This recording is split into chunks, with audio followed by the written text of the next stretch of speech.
Mais bien sûr que si. Écoute, je ne veux pas te ridiculiser, je te parie.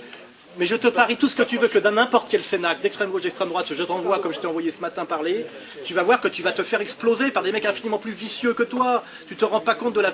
Tu fais face à un Cohn-Bendit, il te met en slip, Cohn-Bendit. C'est un maître de la dialectique et du vice, il connaît tout de A à Z, c'est un champion, c'est un virtuose, tu peux le confirmer, non? Un mec comme Cohn-Bendit, il te met à poil dans un débat si t'es un honnête marxiste-léniniste. Oui. C'est l'ordure intégrale. Il sait, toutes les démagogies, il va repérer les regards des mecs, il va jouer sur la gonzesse mignonne, il va flatter les machins. Non, mais c'est les...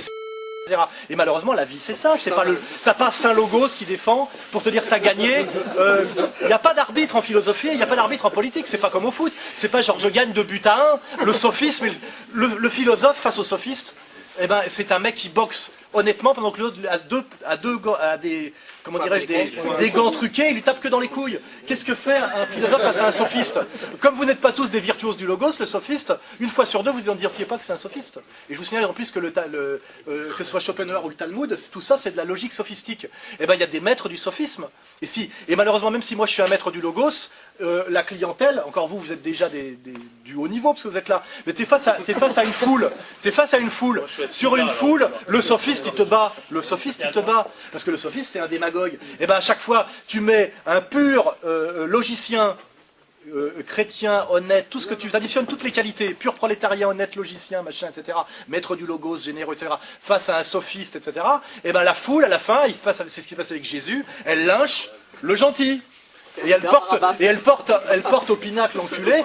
Cohn-Bendit ne fait que nous enculer depuis 1968. C'est encore le leader des Verts en France alors qu'il n'est même pas français. Tu vois ce que je veux dire? Et il va encore ramener les écologistes au candidat du PS qui est censé prendre le pouvoir après Sarkozy, qui sera peut-être Strauss-Kahn. Il va rabattre pour Strauss-Kahn au deuxième tour. Et tous les cons d'écologistes, ils sont encore en train de s'extasier sur Cohn-Bendit, qui est quand même un vieux...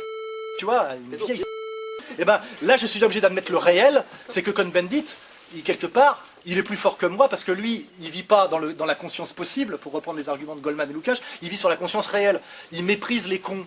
Et malheureusement, et moi, le premier mec qui m'a dit ça, c'est le sénateur 68. Il m'a dit avant une émission, parce que comme il savait que j'étais au PC, il croyait que j'étais comme lui de la trahison, il fait « Ces connards de Français, quand tu penses tous ces prolos à la con, mais la France c'est un pays de cocagne, le mec il est sénateur socialiste, ancien révolutionnaire, c'est un enculé de A à Z, il vous méprise, il méprise le peuple, mais dans un débat face à moi, c'est lui qui va gagner, je te garantis, hein. Il va flatter le prolo, il va promettre un peu de pognon, il va glisser des bifetons, c'est-à-dire que c'est ça le problème, c'est que moi j'ai raison, c'est pour ça que je risque d'en crever, et comme je sais que je décide du jour de ma mort, je veux pas que toi, tu me pousses, comme d'autres, à mourir plus tôt que quand j'en ai décidé.